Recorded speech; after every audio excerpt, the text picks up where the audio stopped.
marijuana and hops are related, and I think they're in the same family, like kind of Binaceae or something like that. Some Latin word. It's the same family. Yeah, they're not. They're related. They're like, but they're very distantly related. Cousins. I'm not a botanist. Would someone who studies plants in Florida be a phlebotanist? A phlebotanist. No, Yeah. I don't think so.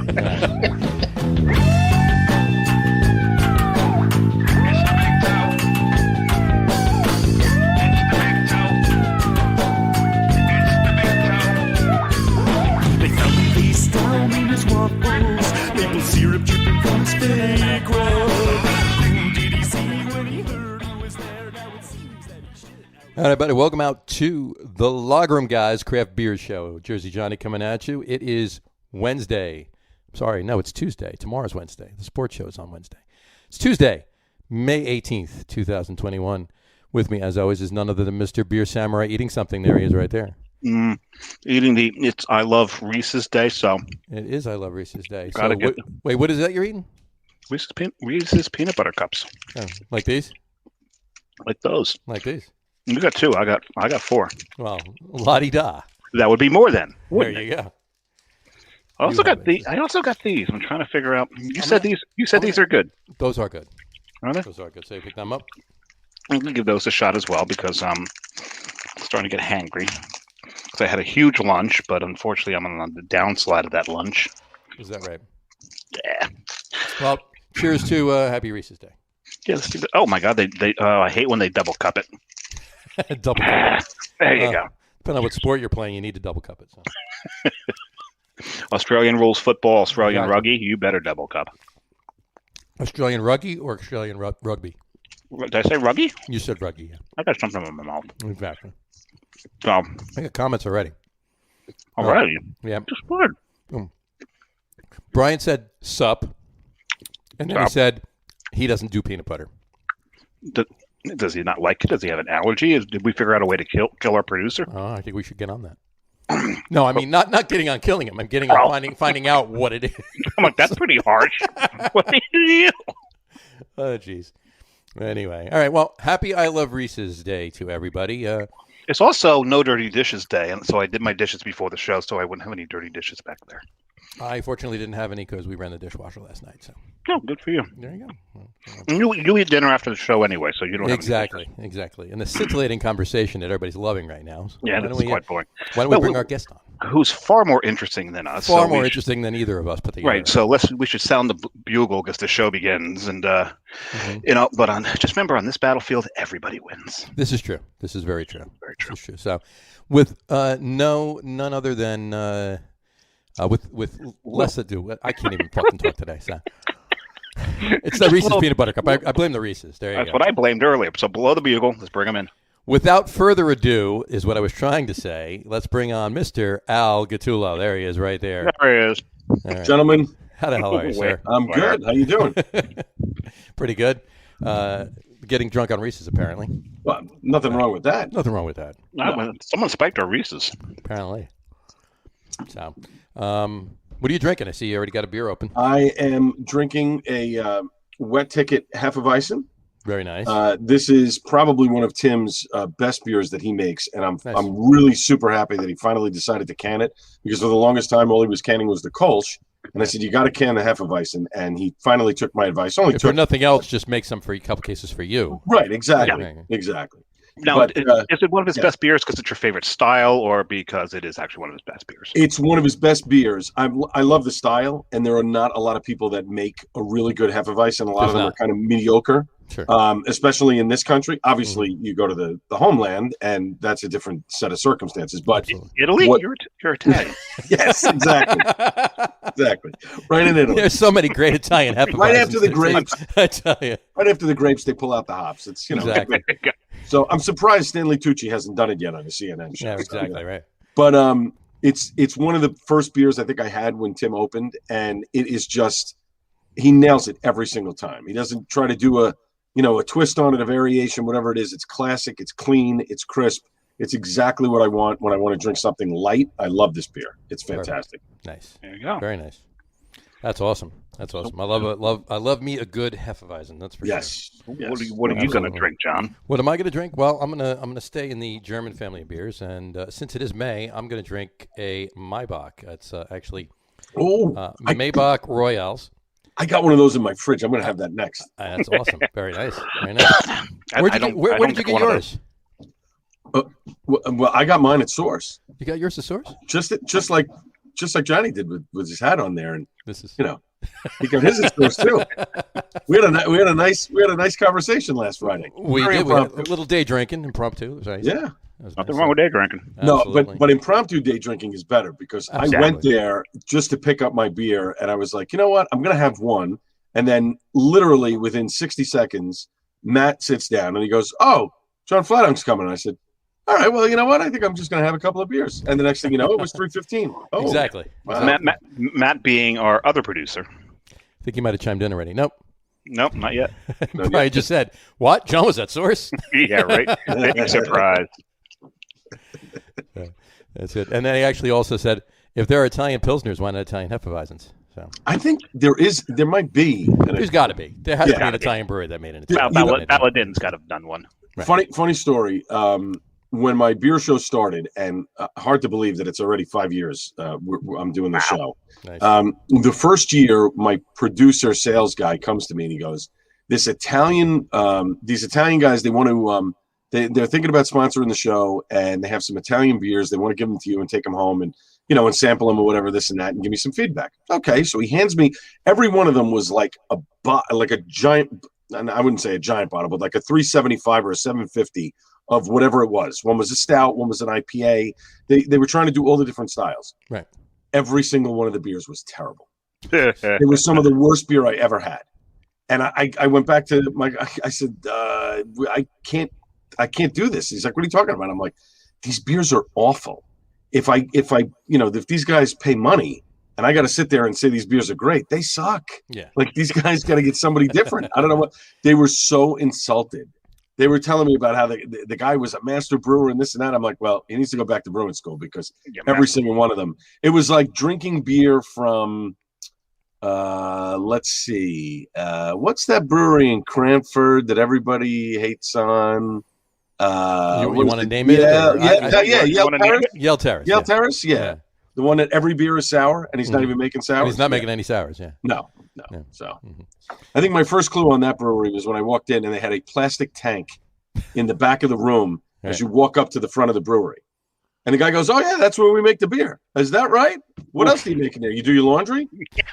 Others. I mean, yeah." And so, I'm shocked that I think we uncovered the mystery of the sour beers. Yeah, well, listen, I'm not surprised that guy is still in business because he owns the pizza place next door. Sure. So obviously he owns part of the building or he's got enough money that it doesn't matter. Right. But I'm shocked that none of his close friends, even one of them, just said, "This beer doesn't taste right." I mean, I could not drink one of his beers. Awful. Now, you brought up your radio show. Ooh. Why do you open a beer first there, Dave? Oh, well, I have. I just haven't announced it yet. I've got I went with England, actually. You went with England? Where'd you go with England? I went with a Robinson's. So Robinson's Brewery, as everyone, a lot of people know, they have teamed with Iron Maiden, but put out the Trooper series. And I got Fear of the Dark, so I figured if I'm eating Reese's Peanut Butter Cups, something hoppy is really not going to work. Yeah. By the way, on that note, my Bach doesn't really go well with Reese's Peanut Butter Cup. No, I wouldn't imagine it would. But I had to take a sip of water before I have the second sip. So. Well, we'll see how this works with the Reese's Peanut Butter Cup. But had to go with this. And if I'm drinking, if I'm drinking something metal, it's got to be out of the skull glass. Nice, right? Nice. Yeah. There you go. Nice, very nice. And this is more of a it's more like the classic older stouts, more like actually, it's kind of like more like a brown porter, but it's a light body. It's got some actually decent roast to it. Nice. I really thought I'd not super thin. No, it's super thin. Of course, it's super thin. Right. But I thought I'd like this less. So you're disappointed that you like it a little bit. It's actually I can drink this. There you go. Well, apparently you will. So. Matt, you're not going to waste it. Mm-mm. Speaking of Matt, he chimed in, said he had the Maybach the other night. It was tasty, and he said, "What's up, Al?" What's up, Matt? How you doing, brother? Cheers, Matt. Absolutely.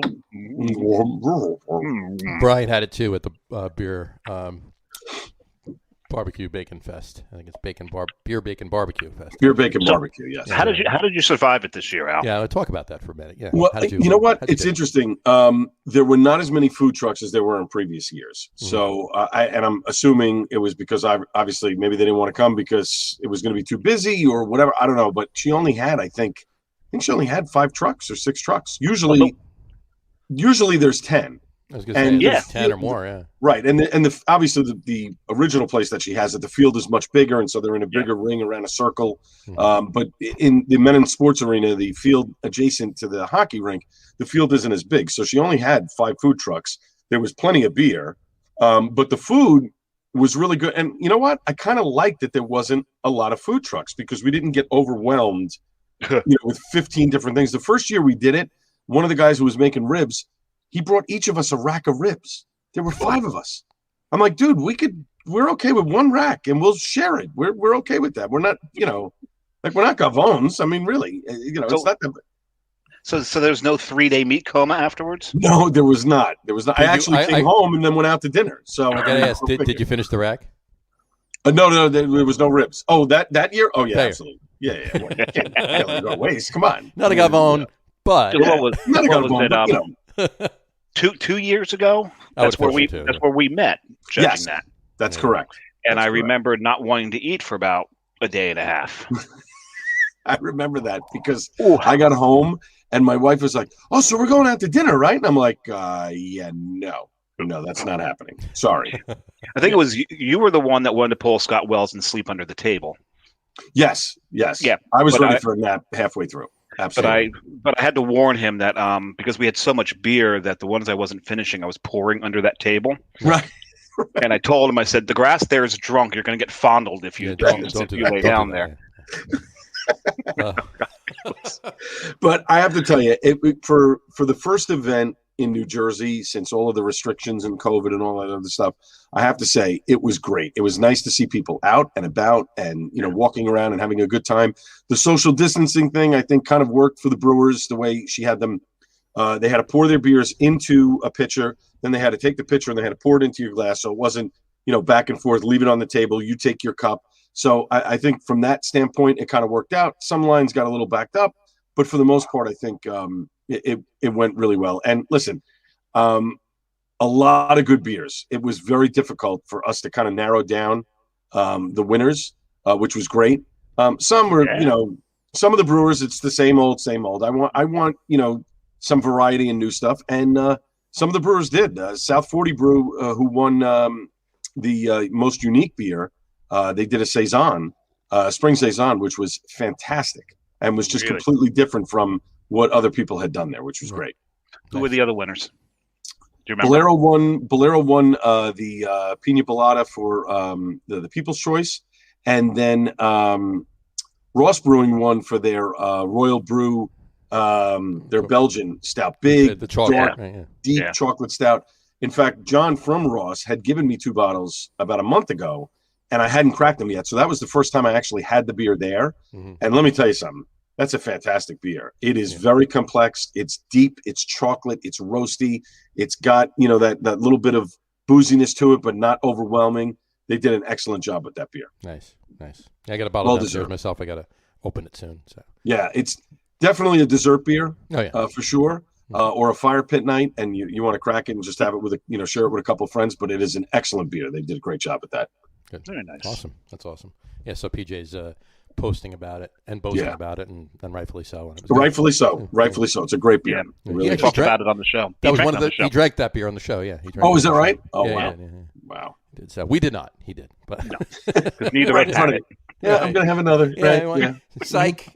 Yeah. Right. Yeah. You're ready, like one. At least he could have done was at least giving you guys one to share. Well, he did offer, but we haven't seen him since. So. Yeah, we haven't.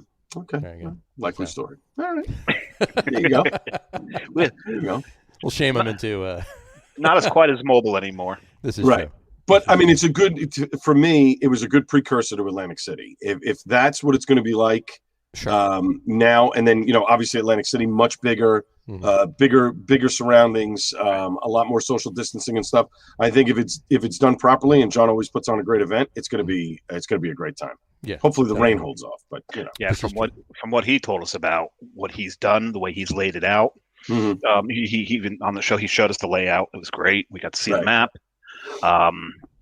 It sounds like he's done a great job in putting distance there. Yeah, and the city wants him there. I mean, they have worked with him to make this happen, which is a great thing. I mean, when you can have, the city, the town, whatever it is, work with you to make something happen like this, when, listen, let's face it, you're going to have your amateurs there. It's going to be a bit of a shit show. They're going to be, a couple people are going to be getting bombed and whatever.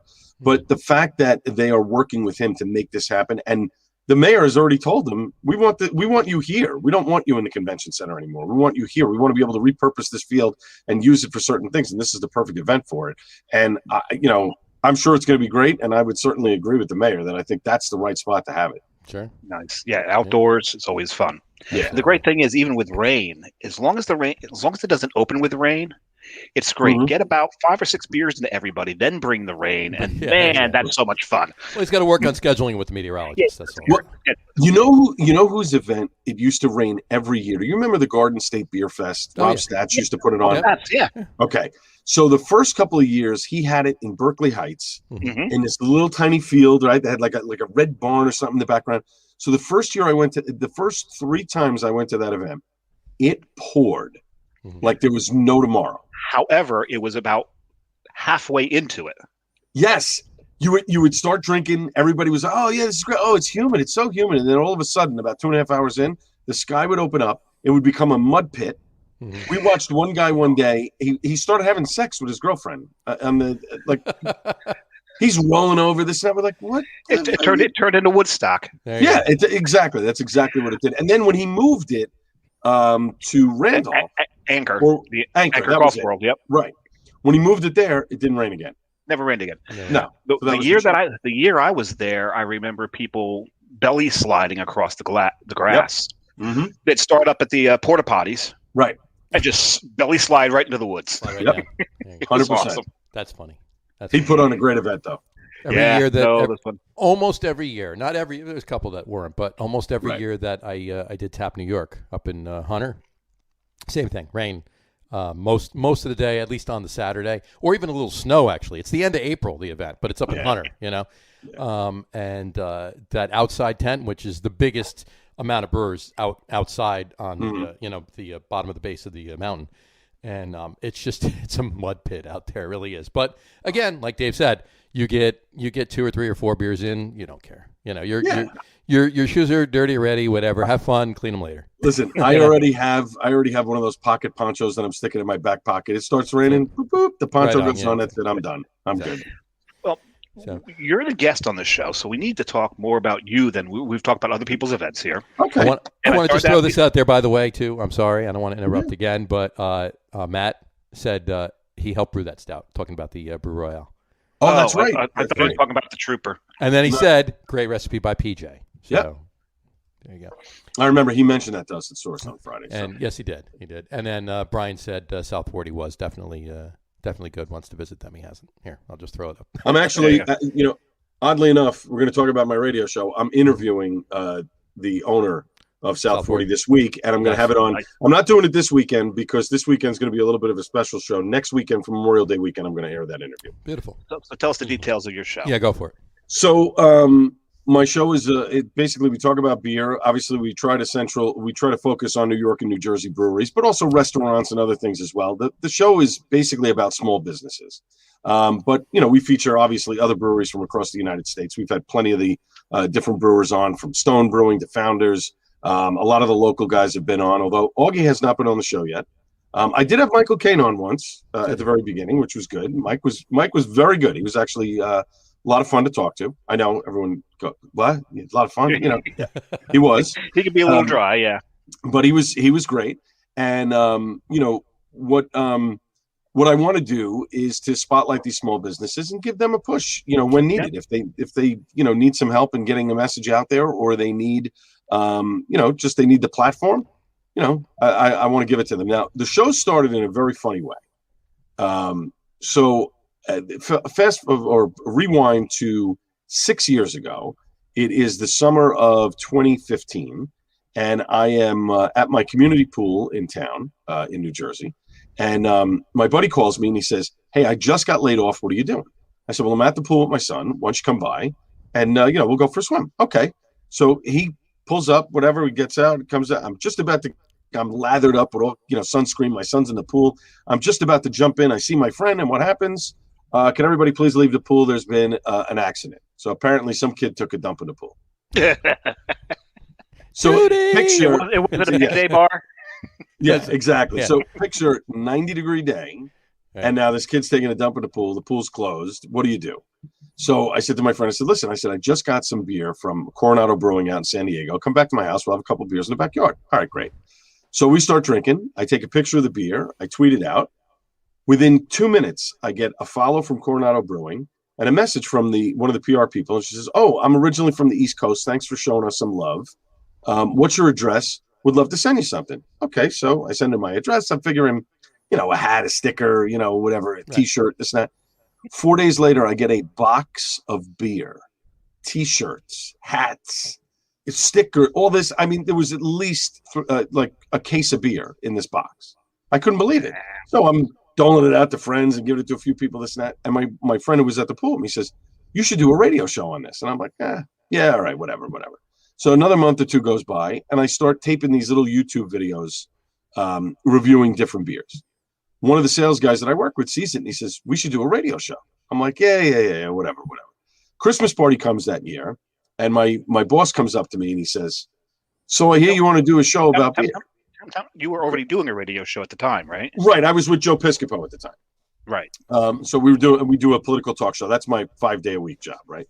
So my boss comes to me at our Christmas party, and he says to me, "So I hear you want to do a beer show." And I said, "No, I don't know where you heard that from." And he says, "Well, so-and-so talked to me and so-and-so and whatever." I said, "Okay."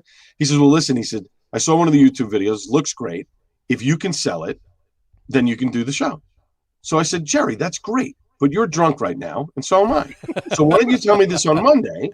And if you say it to me on Monday, fine, I'll put it together." So Monday when I came into work, he said to me, he said, "I'm not drunk, I'm sober.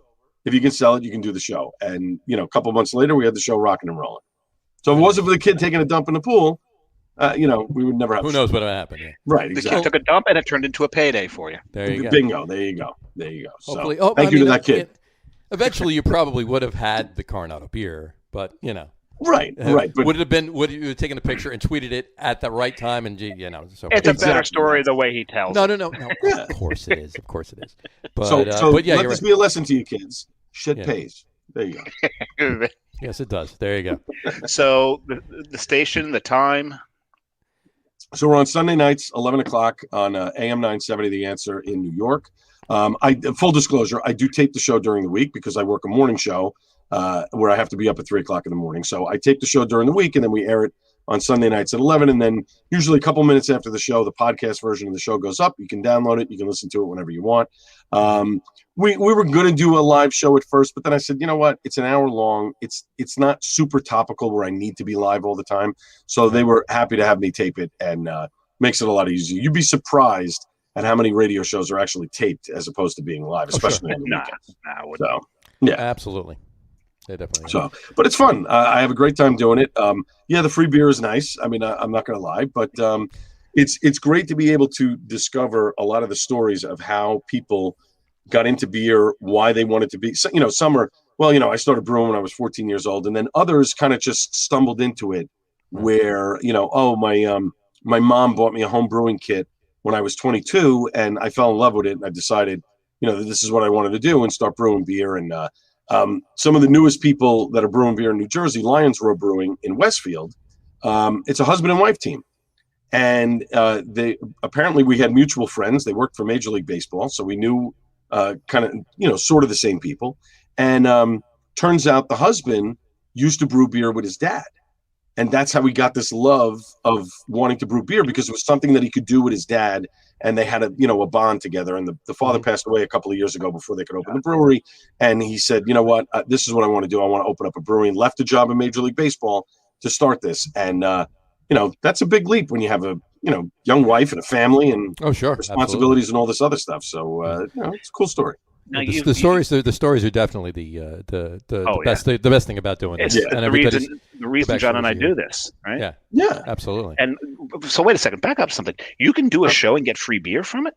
Yeah, it's amazing. I did a show where we did video. When does that kick in? You gotta make some calls. That's what you gotta do. We gotta make a couple of phone calls. Brian, Matt, get on that, will you? Yeah. I did a show 21 years ago where I worked for a media company. Funny story. I worked for my first job in the radio business was 30. Oh God, I'm really dating myself. 30 years ago, back in 1991, I worked for the place where rock lived, 102.7 WNW. Oh, that was one of my favorites. Yeah, absolutely. So they're I worked on now. Yeah. Well, no, they're what are they now? They're soft rock or whatever. It's soft. It's like a pop alternative. Yeah, pretty much. Terrible. So it was the station that I grew up listening to. I got an internship there at 21 for no money, by the way, folks. When you start out in the business all those years ago, I worked. Scott Muni's still there? No, Scott Muni's dead. Was he then? Yeah. Oh no. Yeah. Absolutely. Yeah. Absolutely. Scottso in the afternoons. 2 to 6. Absolutely. So I get the job there, and I'm excited as could be, and I ended up working for these guys years later, but I'll get to that in a second. So the job at NEW, some of the greatest moments of my life. I got to meet Patrick Stewart when he was doing A Christmas Carol. Oh, so we got to see the performance of him playing every part, which was just lights out, unbelievable. I've got it on CD. Yeah. He comes in the next day for the interview, and I bring my friend with me. We're both huge Star Trek geeks. So like idiots, we're wearing these Star Trek 25th anniversary shirts, but they're from the original cast. Right. So two complete geeks standing in the radio station waiting for this guy to come in.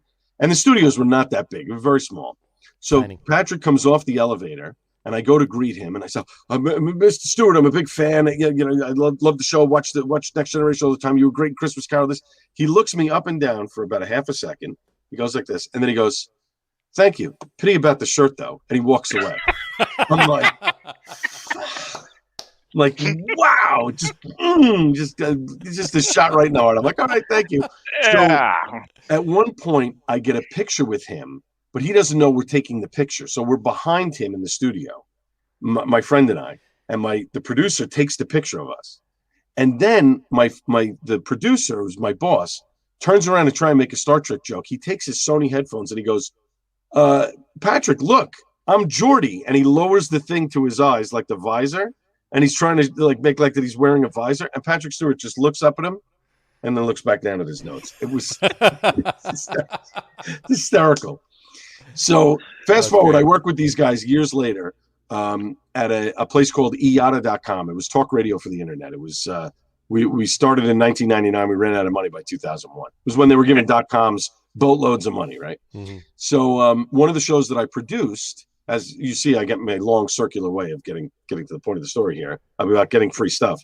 I worked on a video game show. So the host and I would talk about video games. And then what we would do in the middle of the show, we would open up a server and put Half-Life in. We would give everyone, put out the IP address of where we were playing, and 6 other people could join us playing Half-Life from around the world. So you have, people from all over the world playing Half-Life, trying to kill one another while we're doing the show. It was unbelievable. But we got Xboxes, PlayStations. The PlayStation 2, I think, had just come out. We would plug in a Genesis and start playing that, and we would stream the video. And of course, this is back in the days when everybody had dial-up, so it was like, and you'd see like 2 things on the screen or whatever. Everything's buffering. Right, exactly. Buffering. But we made so many contacts with a lot of the video game people and comic book companies and movies and stuff that, they would just send us stuff en masse. Like, here, we got free toys. One toy company sent me the Spinal Tap dolls. They made Spinal Tap dolls with little sound chips in them. And they sent me, I'm not kidding, they sent us 2 cases. So I took the 3 dolls home. My other buddy takes 3 dolls home. We still had like a case and a half left. We gave a couple away.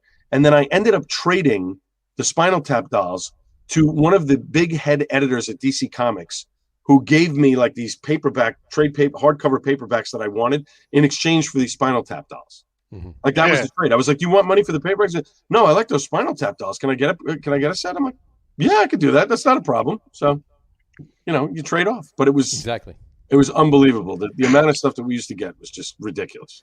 So you've had your fingers in a lot of different aspects of the radio world.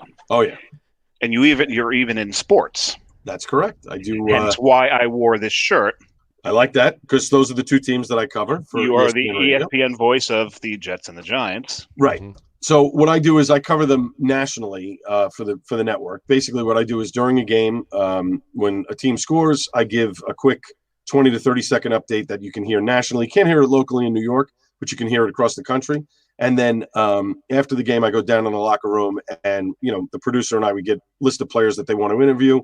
I try to get one of them, and then usually they'll do the interview on the phone, and then I get paid extra for that. So they pay me for doing the updates, and then they pay me for the guest. So it works out. I mean, a lot of guys do this, and they can piece together a nice chunk of change for the day. Sometimes you can make yourself $500 for the day just working football.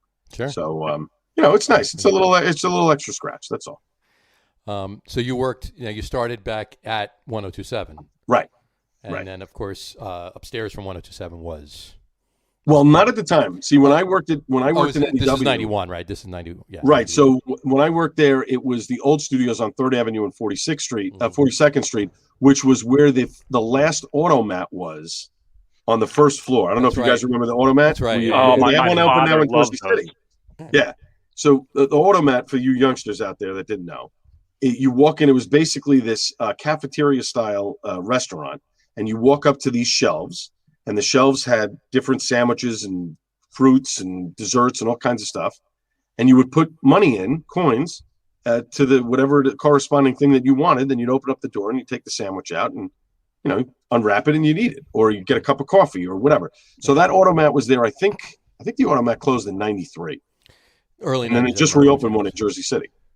Yeah, the one in Jersey City is a little different, though, because it's a chef preparing hot meals and putting them into the doors, correct? Oh, is that right? Yeah, that's the way I read it. Interesting. See, there you didn't know how old Jersey City. Well, the Automat there, you didn't know how old the sandwich was. It could have been 3 years old when you were. It could have been, 3 years. You were lucky if it was 3 years old. Right. I mean, then it's fresh. Right. So, which was funny because the old Woolworths, was across the street from NEW at the time. So that was kind of another flashback of sitting in front of the counter and ordering, whatever the special was for the day. Exactly. So, God, I'm dating myself. I know. It was probably 95, 96 when they moved over to 7th Avenue. Yes, that's right. 7th Avenue, yeah. Yep. But yes, I was at Wynn's. When I left NEW, I left with two guys that had been working there.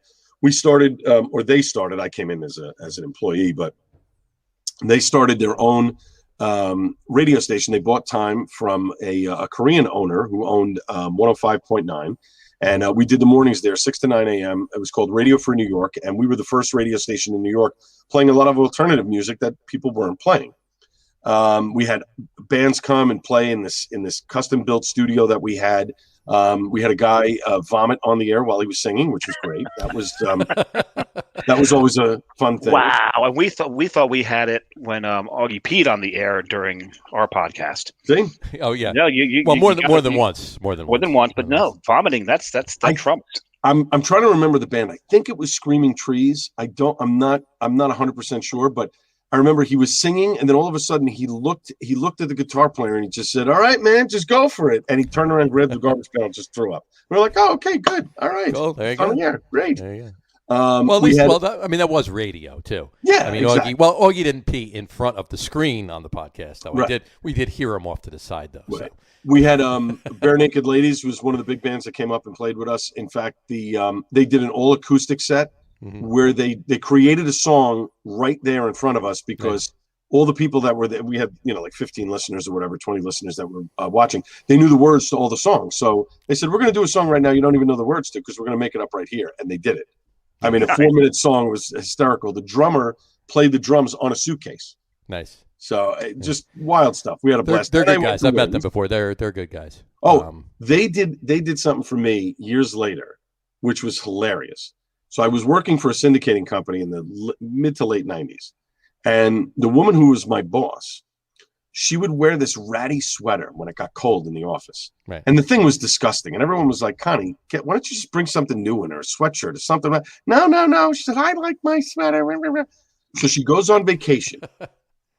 And we took the sweater, and we were in Rockefeller Center. So we took the sweater and we went out, and I convinced people that we were working for the David Letterman show, and this was going to be a segment on David Letterman. And would you please put this sweater on, and we're going to take a Polaroid of you, and you'll be on TV tomorrow night. Oh, yeah. Got total strangers, like 30 people to wear this sweater. Took Polaroids. We put them all in a big piece of oak tag, and we presented it to her when she got back from vacation. So she flipped out. She throws the sweater out. She puts on this other thing. A year later, we take the jacket out, and Bare Naked Ladies is doing a noontime show that K-Rock was giving tickets away to.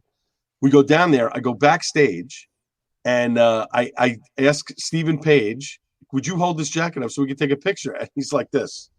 Okay, sure. Take the picture. It was hysterical. She's like, who are these people? We're like, they're Bare Naked Ladies. They wore the jacket. It was great.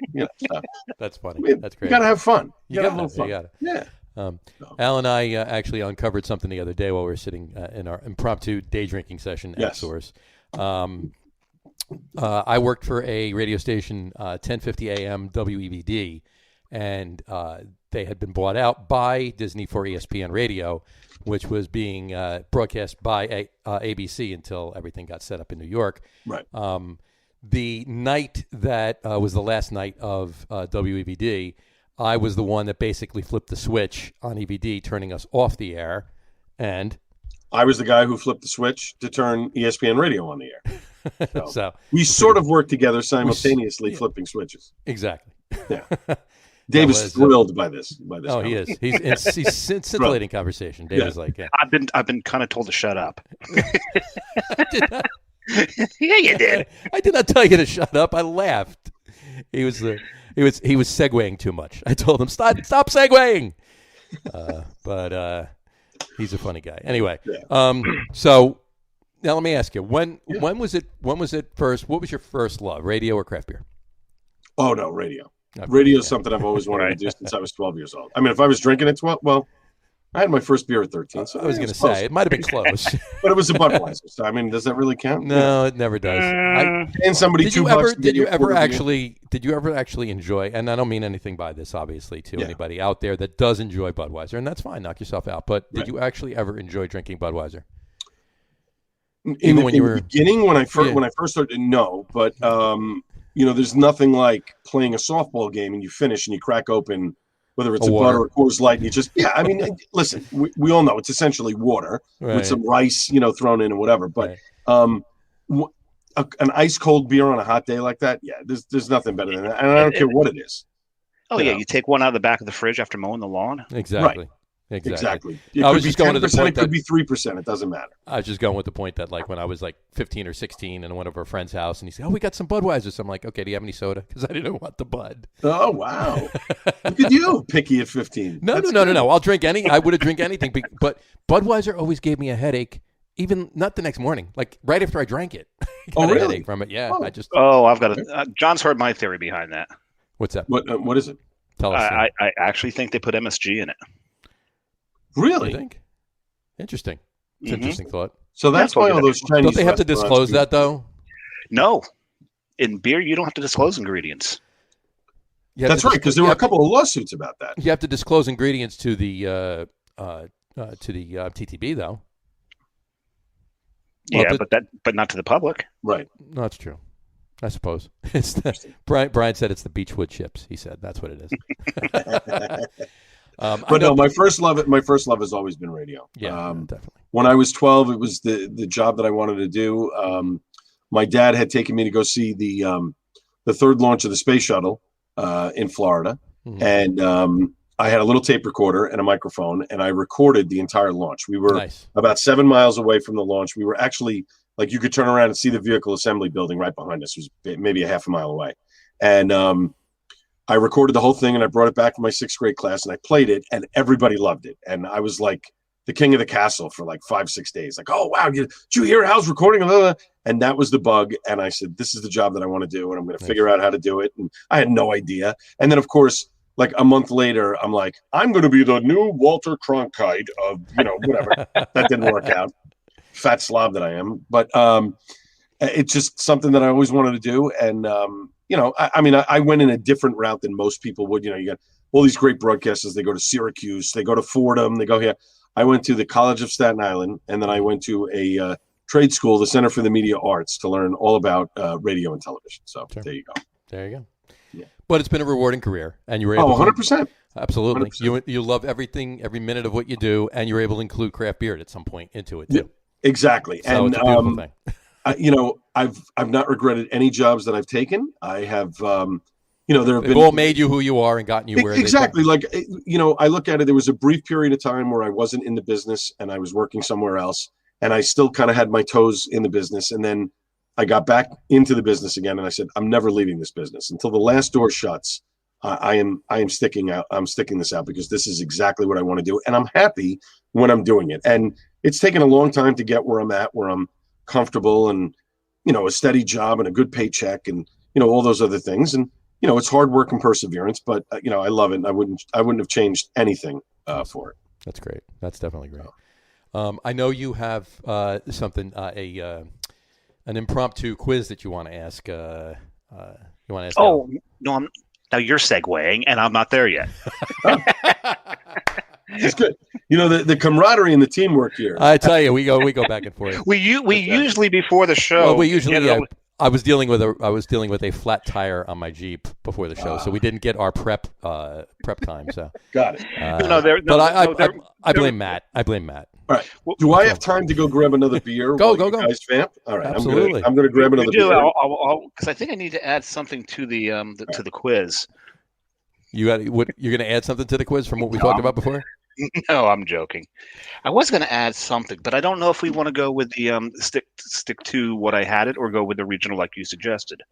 Well, you know what? I mean, you can do both. Why not do both? Because it actually fits into something. Oh, depends on how I phrase it. That's an interesting thought. That's an interesting theory. You might want to go with that then. I may go with that. So part of this quiz is because it's like because we've got to figure out what questions will hurdle bodies. Sure. We need the mighty roar. There it is, the Maybach Royals. There it is. The mighty roar of regional mouths. Going on, yes. And these things. Which of these will actually plunge someone into certain death? Mm-hmm. Okay.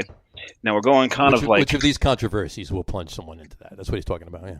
And we're talking about kind of the North Jersey, South Jersey, and we're not even going to get into Central Jersey, even though that's where John currently lives and I grew up. Taylor ham. We're getting there. Oh. Okay. So yeah, Taylor ham pork roll. Just a real free associated. We feel free to free associate. Exactly. But I was actually starting to play off of the sports thing because you've got Giants Eagles. Right. That's contentious. Mm-hmm. Rangers Flyers. But I'm a Flyers fan, so that's even funnier. Oh boy. Mets Phillies. Okay. Right. Taylor ham pork roll. Right. As you mentioned. Sauce and gravy. Oh no, it's sauce. It's always so. Sauce. But what is the most contentious, do you think? What do you think is going to draw blood? Taylor ham pork roll. In Jersey, that's the one that'll probably Yeah, absolutely. And it's the one thing the rest of the country doesn't understand is that it's Jersey own. Jersey will stab each other over breakfast meat. Right. Exactly. Yeah. Right. They don't have this argument in Pennsylvania because it's scrapple. So, Right. Yeah. Spam is closer to it than Scrapple, though. I mean, seriously, when you come right down. Well, the way it's shaped, yeah. The way it's shaped, yeah, of course. But that's disgusting. Yeah, but it's like Scrapple's shaped like Spam, but Taylor ham tastes more like Spam than Scrapple does. You mean pork roll? Taylor pork roll tastes. See, in Staten Island, where I grew up, it was always bacon, egg, and cheese, salt, pepper, ketchup. So there was none of this. And salt, pepper, ketchup is one word. Salt, pepper, ketchup. Right? Salt, pepper, ketchup. Right. I grew up in North Jersey, and it was always Taylor ham, right? And I'm in Central Jersey now, South, whoever you talk to me, either in South Jersey or Central Jersey. Either way, South Central Jersey. No, there's actually a Central Jersey because there is absolutely. When I went to PNC Bank because I had to do some stuff for my mom's estate, because she passed away in October. Every time they called the main branch in Pittsburgh, they always identified themselves. Oh yeah, PNC Central Jersey. So John Stewart ruled that Central Jersey exists. Sure. You got to look that up. He ruled it Central, and also I think the Fish and Wildlife, the hunting regions are North, Central, and South. Mm-hmm. Oh. And I think the Raritan River and Route 70, I think, are the delineations. That may be true. It's definitely further south than 195. Yeah, you're reading that too. You can't use one. No, I'm not. You can't use 195. You can't use 195. You can't use 195. The Driscoll Bridge. It's the Driscoll Bridge. It's the Driscoll Bridge, and also known as Benny Hill. Yeah. Right. Benny Hill. That's good. I like that. They should play that as you go over. And if you got a small bald fence, smack them in the head. Yeah, there you go. Exactly. But no, I moved down here, and just through attrition or osmosis, actually, I should say, I call it pork roll or whatever. But my daughter actually stopped by this morning. And she's like, I'm going to go to the bagel store. Can you order it? I'll just go pick it up. I'm like, sure. What do you want? She says, I'll just have Taylor ham and cheese on a bagel. I'm like, okay. Do you mind if I order pork roll and cheese though? I went the other I really way. don't want to say Taylor ham and cheese. I grew up down there. Now I'm in Kearney. Mm-hmm. I've had to get used to ordering Taylor ham, egg, and cheese. Sure. But that's got to throw you off. That has to throw you off if you move from region to region, right? You get used to it. You get used to it, yeah. Like the first 6 times when you order it, and they all look at you like they want to stab you. That's it. Exactly. Yeah, that's it. The first time I ordered it down here, when I moved down here, and I walked in and I said, "Can I have excuse me, pork roll, egg, and cheese?" Something in my throat. Sorry. Yeah, you say pork roll up here, they're just going to look and go, "What?" But they're both right. It's Taylor pork roll. Taylor pork roll. The story, the way that I heard it years and years ago, because I grew Where's up. Augie? We should have Augie. We should have Augie. No. Augie, you don't say it 3 times. That's a whole show. Yeah, say it 3 times. He appears. 3 times he will show up. But whatchamacallit? The story as I heard it years ago. Back one of our shows from my father, because I grew up in the Thuman's business. He had Thuman's routes, and sold Taylor pork roll, and as well as the others and everything else, Trenton roll and so forth and so on. Was that years and years ago when John Taylor first invented it? All right, he called it Taylor ham. He specifically called it Taylor ham, and the FDA came to him and said, "Hey, there's no ham in here. You got to call it something else." So he changed it to Taylor pork roll, is what he changed it to. But he had.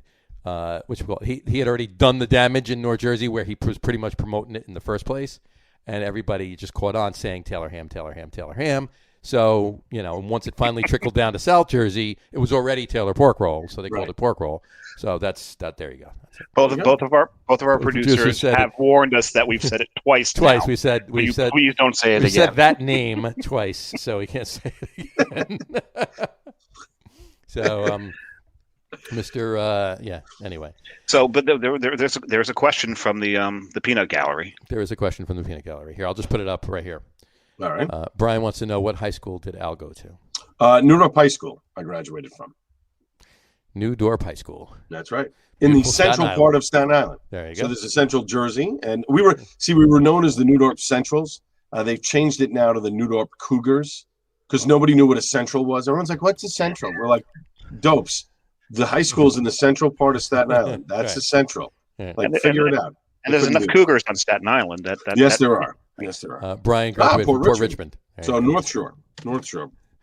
So they changed it to Cougars. Are there a lot of single late 50s, early 60-year-old women in there? Sure. Right now? I haven't been back to Staten Island in a while, but yes, I'm sure there are. Actually, the high school that I went to was one of the newer high schools. It had just when my sister graduated, she was like maybe a year into the new school, and we were the first graduating class that actually spent 4 full years in the new high school.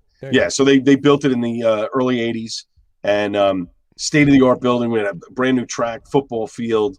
There was 4 wings, 4 floors. We had all of this. We had an entire TV broadcasting studio we were not allowed to use. Like it was all brand new equipment, and they didn't have a teacher hired to I'm like, guys, hi, I want to do this. Like, I'm sure there's a few other people that want to do it too. Let's, whatever. No, they couldn't get a teacher. So they built that. They couldn't get a teacher, so they left it locked, and it was nope. And the funny part is, years later, a friend of mine was the TV video teacher or whatever, like, I don't know, 10, 15 years later, the equipment was still there. They had to get rid of all of it and buy new equipment. They just left it there. Like they put it in, they locked the door, and that was it. This is the Board of Education in New York City for you. Folks. So you want to know where your tax dollars are being wasted. There you go, right there. Go figure. There you go. Brian said he was Heartland Village, he said. Heartland Village. Oh, yes. Yes. That's where you grew up, Brian? I hope that's where you grew up, because if not, that laugh was meaning I just insulted you, and I apologize. So.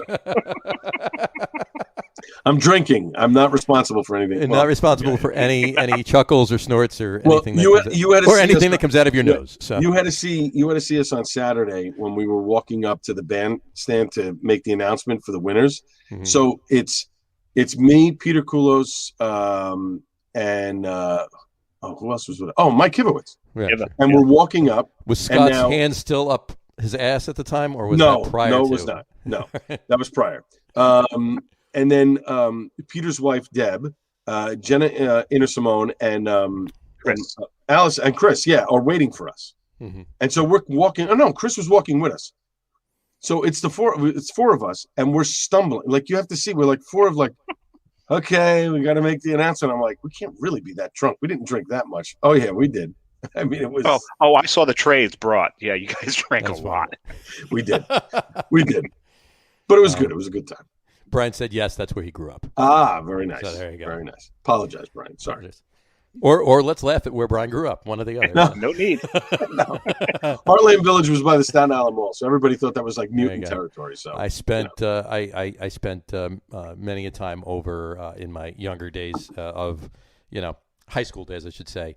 Grew up in Bergen County, but we always we had friends in Bayonne, and we always went over the bridge and drank in Willowbrook Park.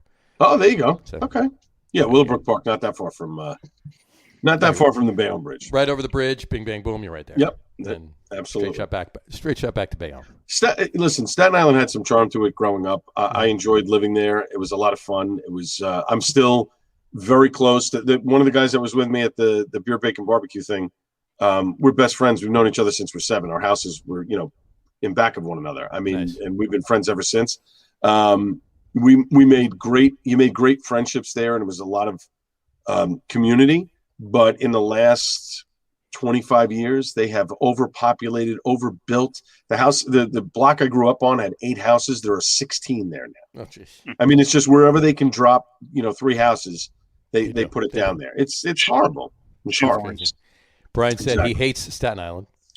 I don't hate Staten Island. I dislike it strongly. I mean, there's still some nice things there, but I dislike it strongly. And he also said keg parties at Willowbrook Park. There you go. Yes, if you went to them, who knows, Brian? You and I could have actually been at the same keg party at Willowbrook Park at some point. Or at the Cove down in Newport Beach, or Midland Beach, South Beach. There was keg parties everywhere. But there's good breweries on Staten Island.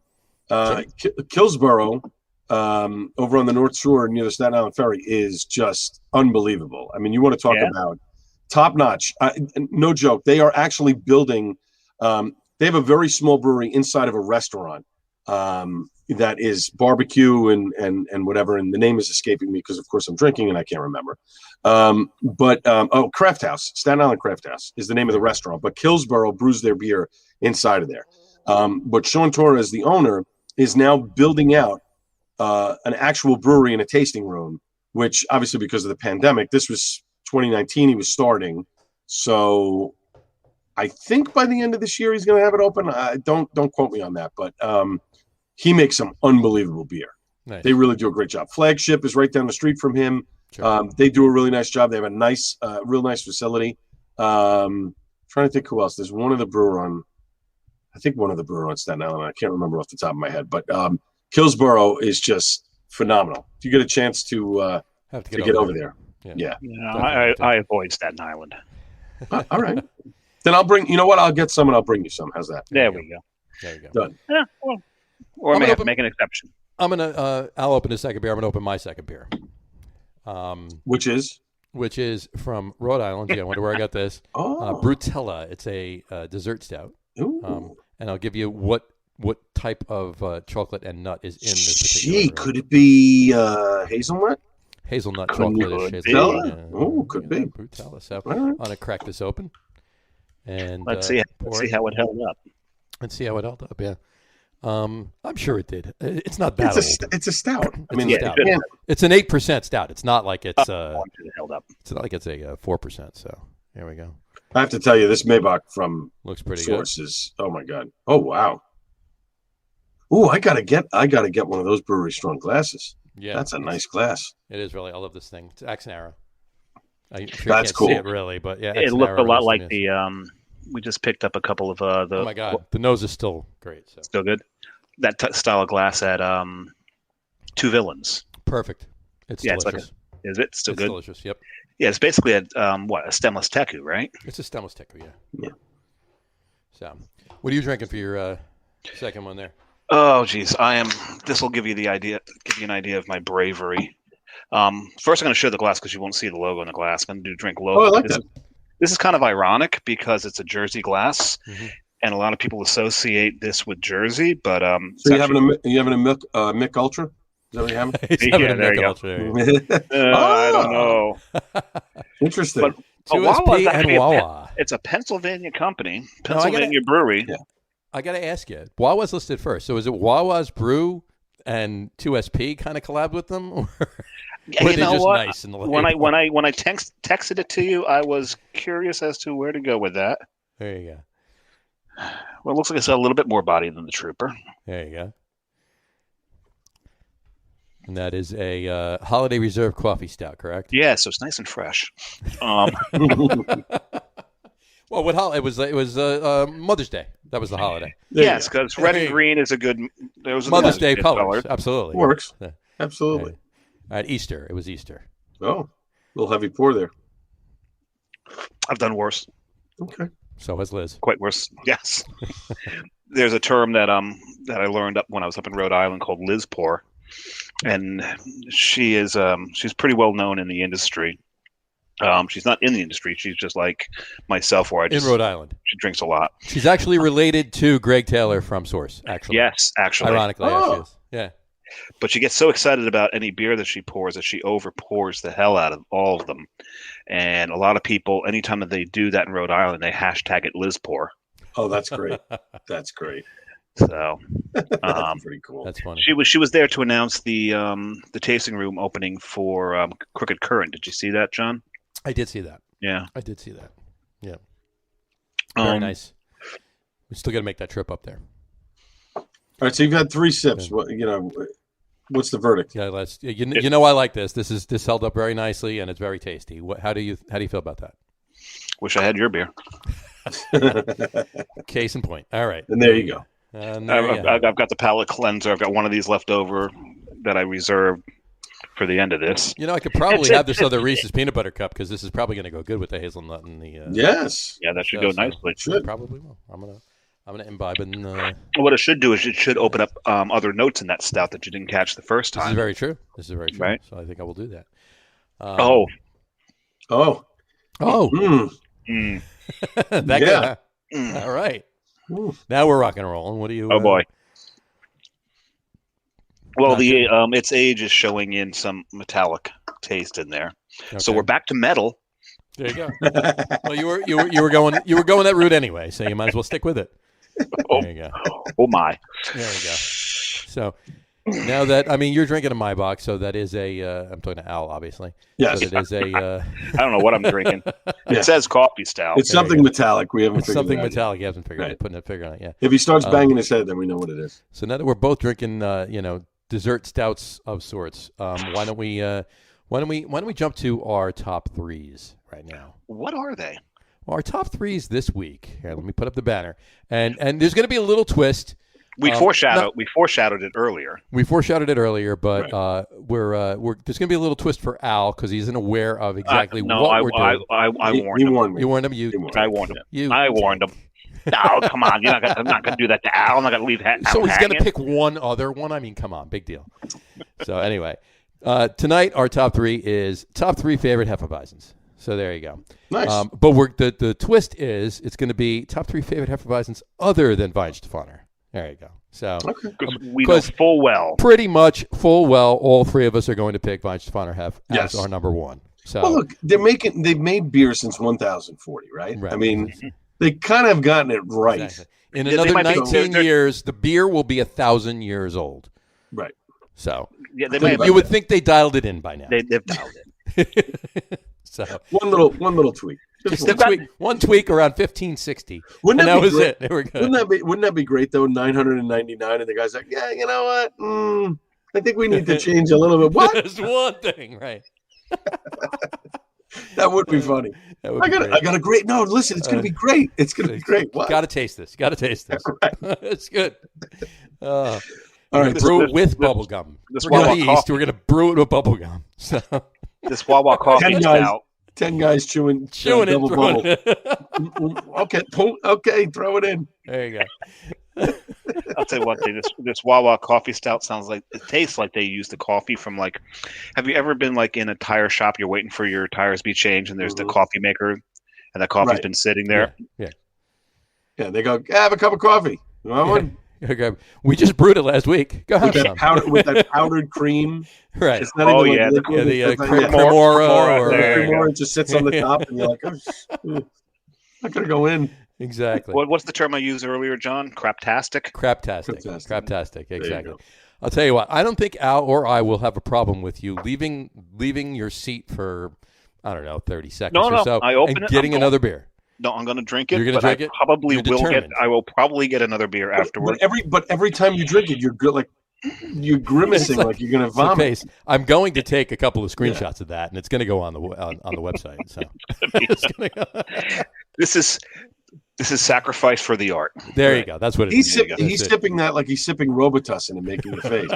Well, usually what I do if I wasn't so he might full, like that better though. That's the problem. Yeah, it might be better. The thing is, usually when I have a beer like this, unfortunately I'm too full, is you just chug it. You just pound the damn thing. Oh, yeah. Be done with it. Get it done. Get it over with. Have a sip of water. Get something else done. Right. I usually don't. If it's that bad, I don't subject myself to it. I just dump it. There is a reason for the term drain pour. Yeah. So, with the amount of stuff that I drink and sample, there's no way I could drink every single, to the last drop, unless it's something that's really, really good and I want to have it. Like sometimes I do a segment on my show called Suds and Duds where I tell you about the beers that I've had and I tell you if I like them or I don't like them, right? Right. But there are times where I'm overwhelmed. Like my fridge right now in the basement is overflowing with beer and I have to start whittling it down. Mm-hmm. But it's one of those things. Oh, no, absolutely. Come on over. I told you the other day, I got the same problem. I'm just doing it on these. What was the band that puked on your show? I think it was Screaming Trees. I could be wrong. I wasn't sure. But so the name of that beer is now dubbed Screaming Tree Puke. Yeah. So there's a lot of times where I'll pour it, into a full glass, but I'll only drink half of it because I want to, you want to get the taste of it. And you want to figure out, what's the notes and this and that, but if I was doing that, God, I'd be drunk every day of the week. And that's you can't do that. Yeah. No, not when you got to get up at 3 a.m. Yeah, I know you're asking what the problem is. Yeah, exactly. So, anyway. So we were doing our top three. So our top threes. So our top threes tonight are going to be top three favorite Hefeweizens other than Weihenstephaner, because we're all in agreement that Weihenstephaner Hefeweizen is going to be our number one. So which I had technically one right this now. is our number 2, 3, and 4. But for the purpose of this particular top three, it's our 1, 2, and 3. So we're going to let our guest, Mr. Al Gattullo, go first. You can do it in any order you want. Doesn't matter to us. Right. We usually go 3, 2, 1. But that's exactly how I was going to go. 3, 2, 1. So my third is Troegs Dreamweaver Wheat. I actually wrote these down because I knew I'd be drinking and try to remember and forget it. Really nice. Surprisingly, a very good beer, and I like a lot of what Troegs does. Sure. I think they're one of the more underrated breweries in the area. In that. I don't know how many mile radius that you want to say. I think a lot of people go, oh, Troegs, they're a bigger brewery. I don't want that. I want local. No, they make really good stuff. They make fantastic stuff. I mean, I think a lot of people sleep on them and they shouldn't. The food's amazing too at the brewery too. That's what I've heard, and I'm So dying to take a trip out there to experience the whole experience, because they do send me a bunch of stuff from time to time, and I have to say, I don't think I've had a bad beer with a bunch, but this is a really good Hefeweizen, and definitely it's something, if you can get it, you should definitely get it and drink it. Now, my number 2 is a blast from the past. It's not 1,000 years old, but back in '97, my best friend was living out in Seattle, Washington, and I went to go visit him for a couple of days. And I know what you're going with. So do I. Let's hope so. So one of the places that we stopped at, it was the last year that the Kingdome was open, and they were building Safeco right, like adjacent to the Kingdome property. Yeah. And directly across the street from Safeco is Pyramid Brewery. So they had a brewery restaurant there. I think they just closed it down last year during the pandemic. I think was when they closed it down. And we went in there. The guy gives us a full tour. We had gone to the Mariners game. Here's the interesting thing about Mariners baseball, and I don't know if they still do this. So when we were walking into the Kingdome, guys are selling us bags of peanuts, all kinds of snacks and stuff that you would go into the game and pay like $12 a pop. Out there, it was $2. And I'm like, but we can bring this stuff in? They're like, oh, yeah. You wouldn't see that at Citi Field or Yankee Stadium. No. You have to smuggle, you're trying to smuggle stuff in. Out there, you buy this stuff before you walk into the game. Yeah, stop smuggling it in the prison porch. Prison porch? Well, it depends upon how big you are. I was going to say, really. Or how much you've been drinking. Exactly. So after the game, we went to Pyramid to have a dinner, and they took us on a tour, and I had Pyramid's Hefeweizen.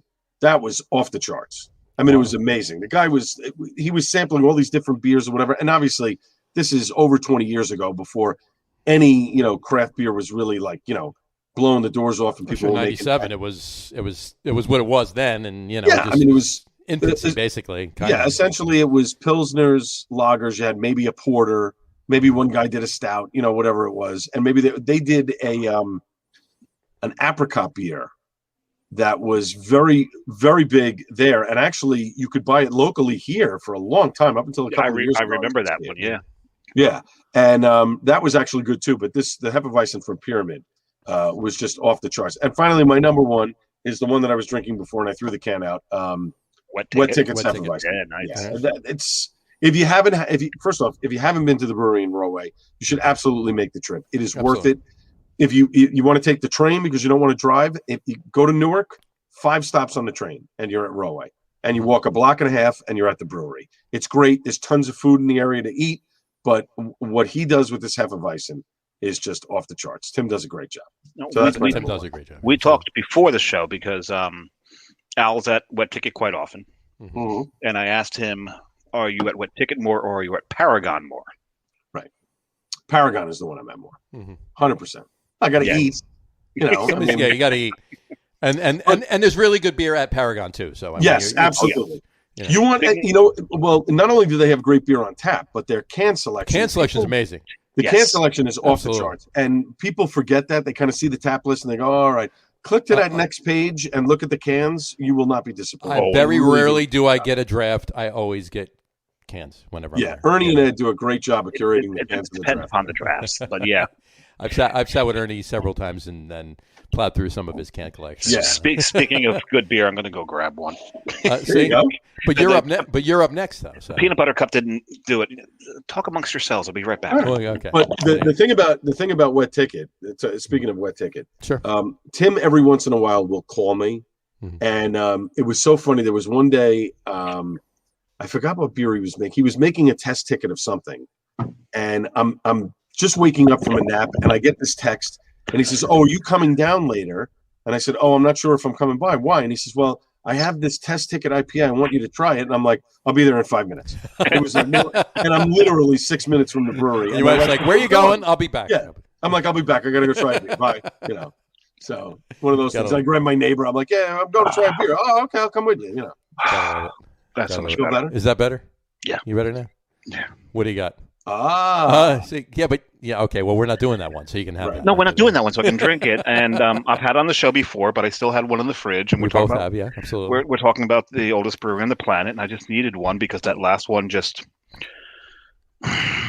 Yeah, we'll stop talking about it. We'll stop. Okay, Wait, before you give your top three, isn't it remarkable though what that brewery can do with just 4 ingredients? Absolutely. That the different things that they can make, just forget about the Hefeweizen, the other stuff, the Dunkels and the dark stuff, all the different things that they can make with just those 4 ingredients. Reinheitsgebot, that's it. Remarkable. Absolutely Remarkable. But the Reinheitsgebot actually excludes wheat, so it would exclude the Hefe. Right. Well, it's a grain, right? It's a grain. So my wife is calling. Let me see what she wants. Here you go. Yes, dear. Yeah, I'm still on my video show. What's up? Okay. Nope, can't help it. Bye. Bye, Mrs. Gattullo. Can't help it. Well, here's the thing, though. Weihenstephaner Hefeweizen predates Reinheitsgebot. This is true. That's true. By almost 500 years. So. Yes. Yeah. And the Reinheitsgebot coincides pretty closely with the Protestant Reformation. There you go. And there you have it. There you go. Okay, geek. Yeah, there we go. Potensky's, they predate their grandfather did, and he's already gone there. He's already gone there, yeah. That's what you could have. Oh. Yeah, he said it. Godfather. No. What's the crawl doing? What's the crawl doing? I don't know. What the hell is that? What did you do? I don't know. Oh, look at that. I'm X's in percent. There you go. That was for the last beer you drank. That's what that was. Dead. Exactly. Or is that porn? I don't want to talk about it. Let it go. So, all right. So, why don't you give us your top three there, Mr. Samurai? Okay. So number 3. There you go. And I really enjoyed this one. The Franziskaner Premium Weissbier Nattertrub. It's nice, it's crisp, it's clean. I really, really enjoy that one. It's a really good beer, and I got to hand it to Dave. Had I had that on my list, I did have it. I took it off because he had it. But had I had that on my list that was presented, I would have just said Franziskaner Weissbier. I wouldn't have said. You wouldn't have gone through the whole. I wouldn't have put through the whole thing. By the way, Brian said porn beer. That's what he said. Beer. Hey, we've got another collab up our sleeves here, right? We have to work on these today. Absolutely. Bow chicka wow. Sorry. But that's the name of the beer, though. Wow. There we go. I like that. That's good. That's good. Coming to Pornhub very soon. Yeah, absolutely. So the second one. Next on OnlyFans.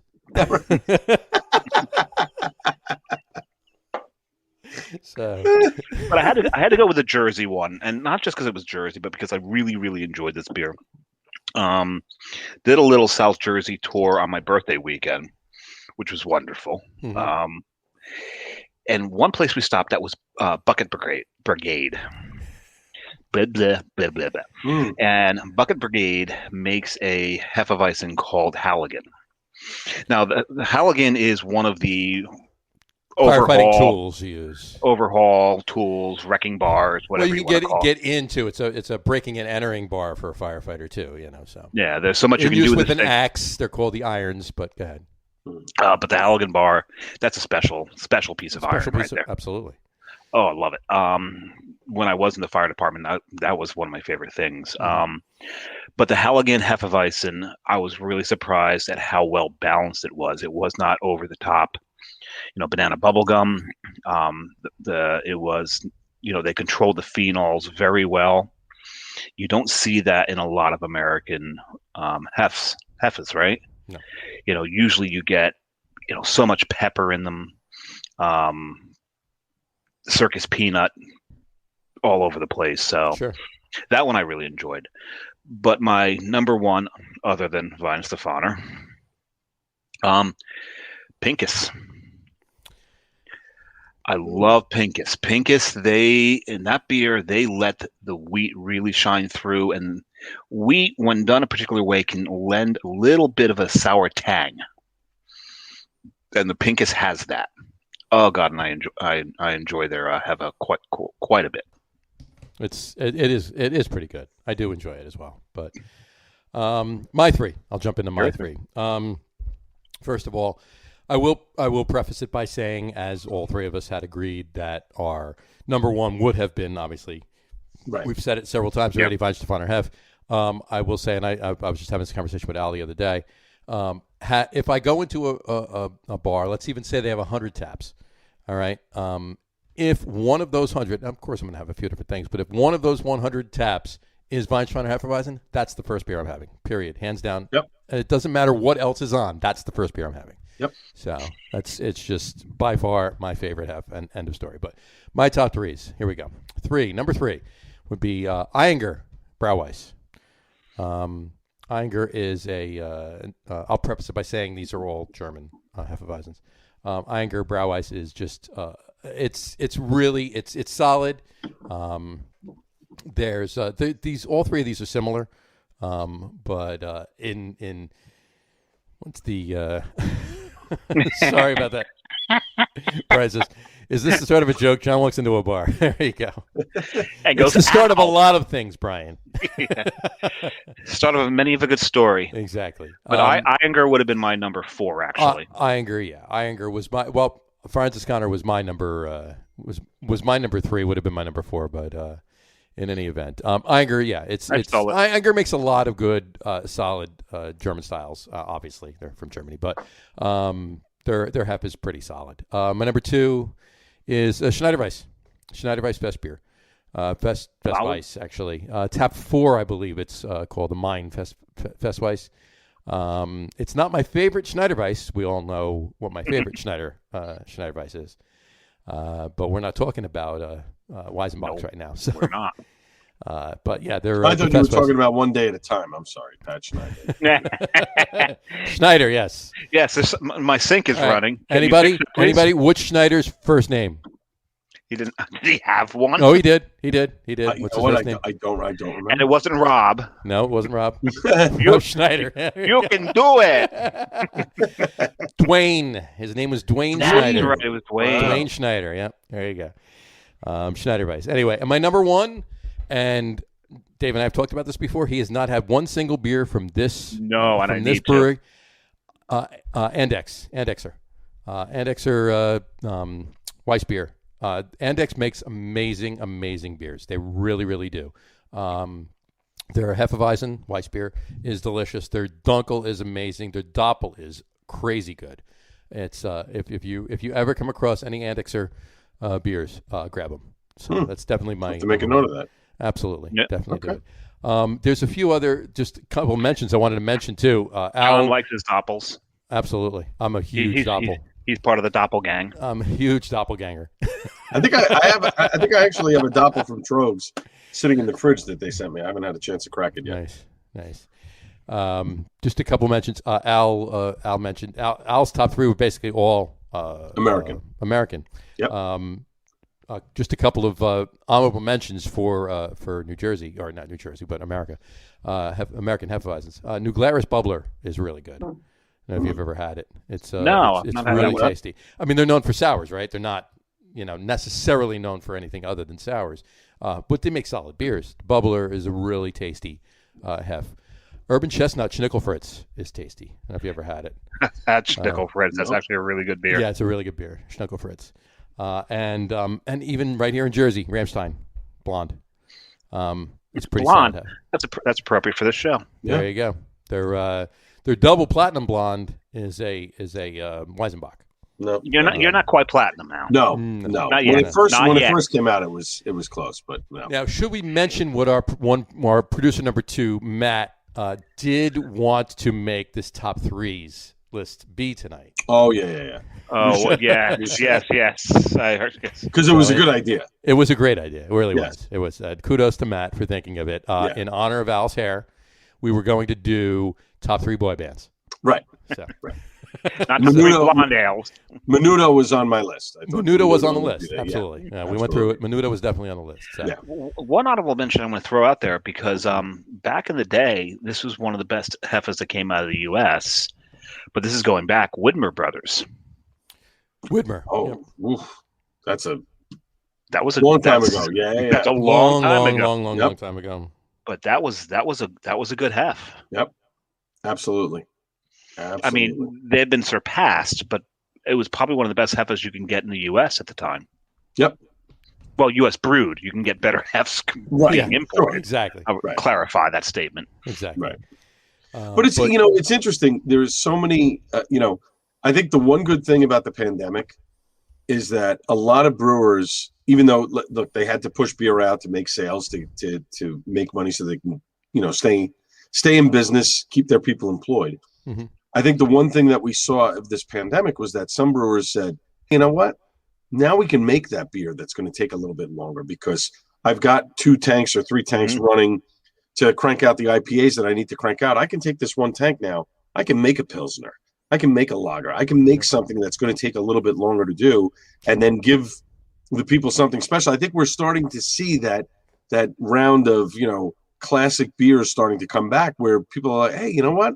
This is why I got into beer in the first place. This is why I like what I like because of these beers. And it's not so much the adjuncts with the lactose and all the other stuff. And don't get me wrong, I like those beers, but I also like change of pace stuff. I like seasonal stuff. I like to have a stout in the winter and a porter in the winter, and let's change it up with a saison in the spring, getting close to summer because that's a little bit of a different beer and a change of pace. I want to see that from people, and I think we've seen that now during this pandemic. We definitely have. There's a lot of experimentation going on. Absolutely is. We're also seeing more Pilsners come out. Yes. A lot more Pilsners than ever before. It really is. Yeah. Sean Lapolito said it on the show, and I'll never forget the statement. He said, brewing an IPA is easy. Everyone can brew an IPA. Mm-hmm. He goes, as a brewer, if you want to show another brewer what you can do, brew a Pilsner. Mm-hmm.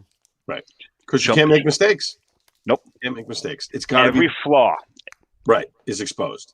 But, the other thing that I think is interesting, and I think everybody loves a good Pilsner, right? Mm-hmm. But, see, I lost my train of thought. This is what happens when you're drinking. It's good. What's amazing about that is he actually started the conversation, and then within 10 seconds, he lost his train of thought. I lost my train of thought. So it was like somebody interrupted him. He just lost his train of thought. Yeah, it's good. I'm only 2 in. That's you gotta good. love it. That's good. Well, maybe it'll come back to me. Who knows? But the other thing about Pilsners, if I forget who else we mentioned this with, you go into a brewery and they're brewing their IPAs, they're brewing their lactose stouts, their pastry stouts, and all that. You go and see what the brewers themselves are drinking. Mm-hmm. They're all drinking Pilsners. Pilsners and Kolsch's. Yep. Pilsners and Kolsch's. Absolutely. Yep. Which but that's what's great. What Tim is doing is that he continues to brew a Kolsch, and he keeps it in cans, and he keeps it there, and it's a big seller. Listen, it's $12 for a 4-pack of Kolsch. Mm-hmm. I get it that people want to spend $16 and $18 and $20 that on IPA that has $17 billion worth of hops in it. Right. Yes. Right. I get that, but I understand that. I get it too. But absolutely. Sometimes there's nothing like just cracking a beer that is on the lower end of the sales scale, and it tastes fantastic, and you can have 3 or 4 of them and not feel overwhelmed. I'm still waiting for the IPA trend to pass. Well, what's all right. So now somebody said it once. But, I actually remember my train of thought now. I wonder if in the brewery world, Pilsners are becoming. I know this is going to sound weird, but it's not really. I wonder if Pilsners are becoming the hard seltzers of the carb conscious and this and that and whatever, and we want something that's not overwhelming and that's not going to kill us and whatever. And Pilsners seem to be that beer that's low ABV. You can drink a few of them. They're caloric and there's carbs and whatever and this and that, but they're clean, they're refreshing, and they're low in alcohol content. I'm wondering if Pilsners are starting to make that comeback, or that's the brewer's weapon against the hard seltzer. It could be. I don't know. It very well could be. That's a good point. It very well could be. I see it a different way. The way I look at the Pilsner resurgence amongst craft brewers is you look at big beer. Big beer, to combat craft brewing, has been buying craft breweries. Right. To me, and I could be way off here, the craft breweries to fire back is, we're going to brew what you brew. We're just going to brew it better. Not hands down better. I mean, yeah. It's just ridiculous. That's a great point. So at the thing this past weekend at Allison's event, Ross, in addition to having their Brew Royale, which won, they had a Mexican lager. Mexican lager is like the big deal, right? It's an elevated Corona. Right. Everybody's drinking Coronas. It's a well-brewed you gotta have a Corona, and it's a well brewed beer. that to me is one of those things where the Mexican and you're seeing the bigger brewers do it. Stone is doing. It's a Mexican lager or a new Mexican lager? It's not new Mexican lager. It's a new Mexican lager. We're making fun of somebody right now. It's not a new Mexican lager. Yeah. But Stone did it last year with Buenavesa, right? They made a big deal about making a Mexican lager, and they put a whole promotional thing behind it. Now you're seeing all these breweries coming out with these Mexican lagers. I had one from Indeed Brewing in Minneapolis a couple of weeks ago. Indeed. Very good. It's the obvious joke. It's fine. It's the obvious, yeah, absolutely. Try not to take the low hanging. You gotta love it. No. Well, but that's the thing. I think it's these. Hey, you like a Corona? You're gonna like this. Absolutely. You know what I mean? It's a bridge beer for Corona drinkers. As Correct. are some Pilsners are bridge beers for Bud drinkers or Coors drinkers or whatever. Yeah, absolutely. Right. Absolutely. But we're starting to see more craft breweries also brew Italian Pilsners. Sure. Yeah, Italian Pilsners is a new thing too. Yeah, we're starting to see those come out. And Source, we talked about this the other day, Al. Source's Tricolore was amazing when they did it. Fantastic beer. I bought the glass because I had to have the glass with the beer. It was one of those like, wow, they took the time to make a glass like that. I gotta have it. And that was an excellent beer. Right. But I'm biased. Yeah, I'm biased. Source sponsors my show, so I can't, Carton's Italian Pilsner was fantastic. You just said that's three. That. That's three. No, it wasn't his first name. That's true. His first name was not used. It was the brewery's name, not his. It's not three. There you go. But fine. If that's the case, on that note, Carton, that's my golf beer, right? I mean, I if you saw it the other day on Facebook, I posted on a Whip. Play golf. Whip. I was drinking Whip all day on the course. So, but yeah, that's my golf beer. It's such a well brewed, easy drinking way to go. It's so good. So, and Brian said still good. So I'm assuming he means that we didn't mention the first name. Yeah. So, Safe. Exactly. All right. We are safe. Well, we're coming to the conclusion of the show anyway. So even if a word to jump. I want to bring one thing up before we get to the conclusion of the show. What's that? Because it's one thing that I've always that fascinates me. I always look for it every single morning, and it's a Facebook selfie and a good morning. Oh boy! Here we go. So we could always see what Al's hair looked like that day. Right. Mm-hmm. Right. Why did you start doing that? I started doing that as the pandemic was going on because I had to go to work every day. I was not one of these people who could work from home. I mean, you were essential. Essential. I could have worked from home, but I do two different jobs on the show, on the morning show, and one job would have been easy for me to do at home. The other one would have been a little bit more difficult. So I was just like, you know what, I'm going to go in. Who cares? And it was one of those things. First, because my hair was growing and I couldn't get a haircut, and I'm one of these guys. When I met you were bald. That was from the cancer, so that's one of those things. But anyway, that was a scare. I came out of the shower after like my first or second chemo treatment, and I put the towel through my hair, and a big clump just like showed up on the floor, and I'm like, yeah, no, we're getting this shaved immediately. And I was always very particular about my hair. The same girl has been cutting my hair for 30 years. Like I won't let anyone touch my hair but this girl. And it was one of those moments where I was just like, oh my God, I got to shave my head. And even she was like, don't do it. And I'm like, screw it, do it. And she did it. And then I looked at my head and I went, I don't look that bad, Paul. This is pretty good. No, you didn't. No. And then my wife turned to me and she goes, I like it. It looks good. I'm like, when the fuck were you going to tell me you like bald men? I would have shaved it years ago. I mean, Jesus Christ. Did she just hold it back from you, or did she just realize herself at that point? No, stupid me didn't realize she watched every Jason Statham film. And I'm like, well, I'm not going to look like that guy. And you didn't get it? I mean, no, I didn't. I'm like, he's got a little stubble. He's not really bald. Yeah. He's not. Yeah, it's a little 5 o'clock shadow up there. Right, yeah, whatever. And he's like 150 pounds soaking wet, and he beats up 20 guys. I can't do any of that. I can drink 12 beers, but I can't do that. Yeah, but can Jason Statham do that? You know what? He probably could, probably like wrap my arm around my and then still beat up 15 guys. Right, exactly. Yeah. So, it was one of those like wow, moments. So, I dyed my hair a couple of years ago. I did a purple mohawk for Hodgkin's lymphoma because that's I remember that. Yeah. And after that, I shaved it and I stayed bald. And now, like every year except for last year because of the pandemic, I'm trying to do something different. So I did blonde this year, and usually I have like gel in it. It looks like Guy Fieri and whatever. Next year I'm going to do all purple. Did you go to Flavortown when you did that? That's right. I do go to Flavortown. Okay. That's right. You put it. You can eat it. What is it? What is it? You put it on a flip flop and eat it, or whatever. Exactly. Right. Yeah. Exactly. So, but I started taking the pictures because I was like, you know what? My hair is growing. I want people to know. And I used to have long hair as a kid, but I wanted people to know, how many days in that we were, unintentionally. And then it became kind of it was picking people's spirits up. Like, oh, wow, you're at work. Oh, that's great. Whatever. And then, I just said, I'm just going to keep doing this. Now, I didn't coin the Facebookians thing.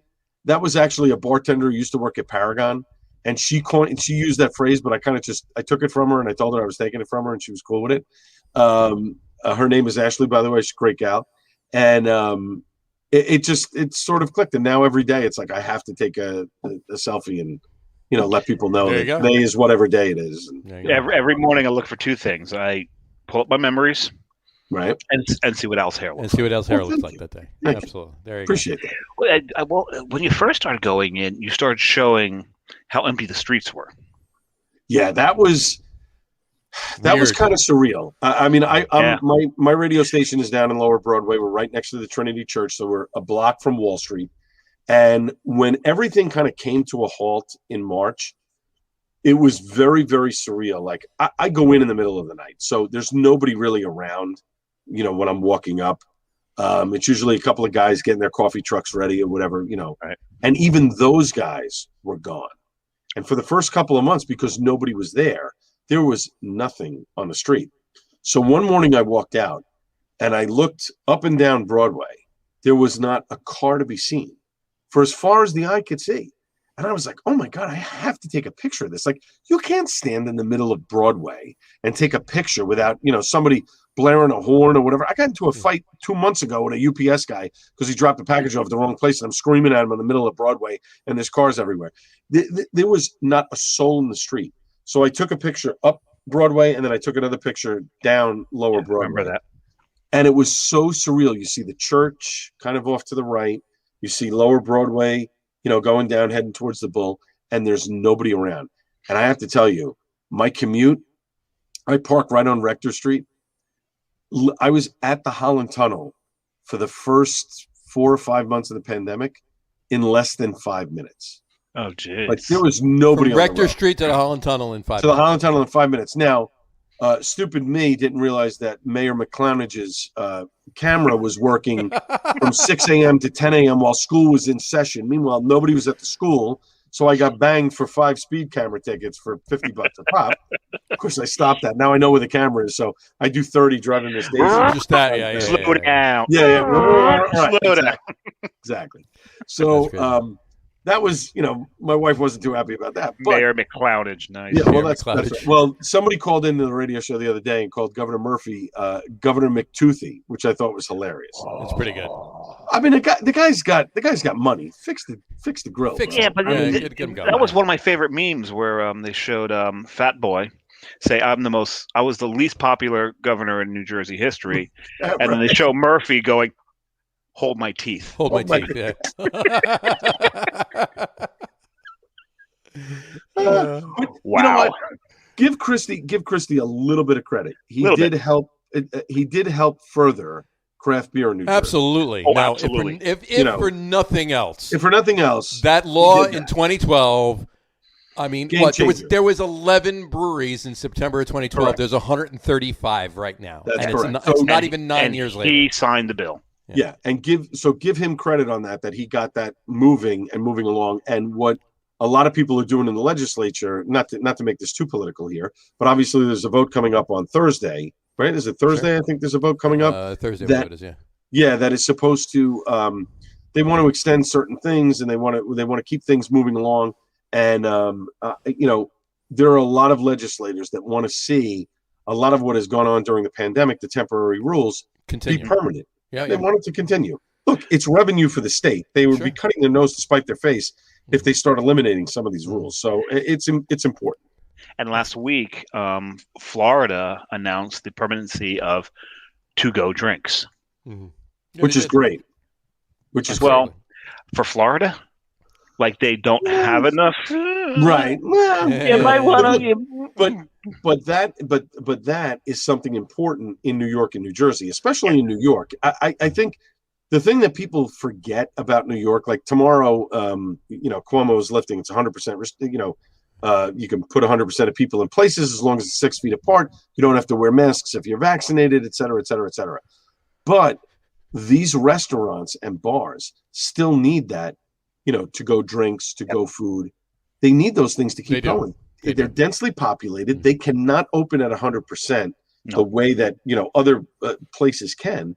So they're going to need that extra revenue to come from somewhere. Same thing in Jersey too. So it's important. Somebody had a meme today. I think Scott posted a meme today. Scott posted a meme. Yeah, I know. But CDC was What did it say? CDC says you can tip 20%. You can tip 20%. Yeah. Which is important. Like I don't understand it in this day and age that you're going to a restaurant right now that's at 50% capacity and you don't tip over 20%. Right. These people are providing you a service. There are a lot of restaurants and bars right now that simply cannot hire people because nobody wants to work because they're collecting unemployment or whatever it is. Sure. And you're not going to tip them over that. I have been tipping at the very minimum 35 to 40% while I go out. I'll tell you, before a lot of people have. I will tell you that a lot of people have. I know a few people, obviously, and a lot of people have been 30, 35, 40 has been I'd say probably 60 to 75% of the customer base. Yeah, I mean, we go breakfast, my wife and I, on a Sunday morning, and the bill is $16, $17, and I throw a $10 tip on top of it automatically. Well, $10 was my minimum tip throughout the pandemic. Right. Yeah, I mean, these people, these people need our help, and we need to tip them. And real quick, I know you guys want to wrap up, but I really want to make mention of this. It would be great. My show this weekend, one of the segments that I was going to have a guest, and I decided not to. I'm sure that you guys have read the one woman's Instagram account. I can't remember her name right now. Brianna Allen. Yes, who has been posting all of these stories of people, of women with sexual harassment and all of the other stuff that has been going on. Rat Magnet on Instagram. Yeah.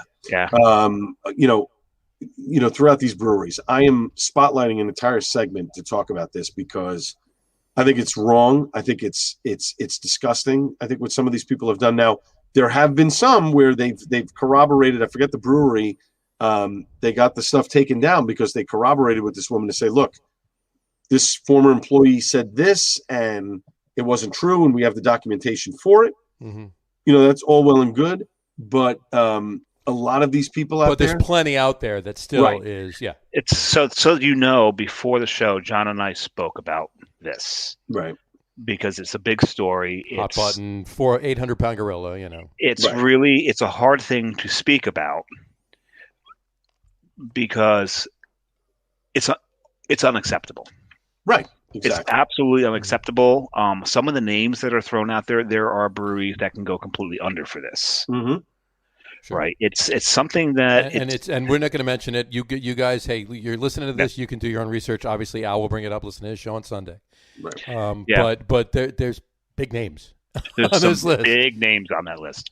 Yep. And it's a tough thing because to the point you just brought up, some of them can't be corroborated. Right. And what always has pissed me off about that is for those who put up charges that are not true, undermining those that are. Yep. Right. That's an excellent point. You've taken what you wanted to do and completely undermined it by bringing up some falsehoods, and those who have suffered through this get undermined because they can say, well, people don't believe them. Right. And then they go back in their corner again and they don't want to come out and speak out because they're afraid. They're afraid to because they got undermined. Yeah, absolutely. Exactly. No, absolutely. Look, it's a shame that, pardon my French, I'm sorry, shit like that goes on. And watch your fucking language.